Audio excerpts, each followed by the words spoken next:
ಮಹಾಕುಂಭಮೇಳ ನೋಡಕ್ಕೆ ಪ್ರಯಾಗ್ರಾಜ್ಗೆ ಹೋಗ್ಬೇಕಾ? ಖಂಡಿತ ಇಲ್ಲ.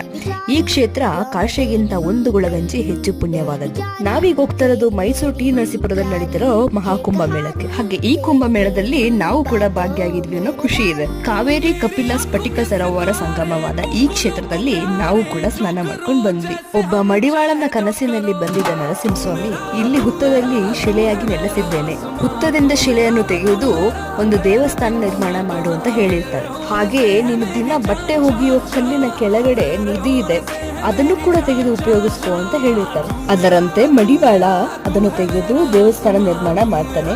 ಸ್ವಾಮಿಗಳಿಗೆ ತುಂಬಾ ಖುಷಿಯಾಗಿ ನಿನಗೆ ಏನ್ ಬರಬೇಕು ಅಂತ ಕೇಳಿದಾಗ ಮಡಿವಾಳ ಹೇಳ್ತಾನೆ, ನಾನು ಮಾಡಿರೋ ಪಾಪಗಳನ್ನೆಲ್ಲ ಕಳ್ಕೋಬೇಕು, ನಾನು ಕಾಶಿಗೆ ಹೋಗಿ ಸ್ನಾನ ಮಾಡಬೇಕು ಅಂತ ಅಂದಾಗ ನರಸಿಂಹಸ್ವಾಮಿ ಹೇಳ್ತಾರೆ, ಕಾಶಿಗೆ ಹೋಗೋ ಅವಶ್ಯಕತೆ ಇಲ್ಲ, ಈ ಕ್ಷೇತ್ರದಲ್ಲಿ ಕಾಶಿಗಿಂತ ಒಂದು ಗುಳಗಂಜಿ ಹೆಚ್ಚು ಪುಣ್ಯವಾದ ಸ್ಥಳ ಇದು ಅಂತ.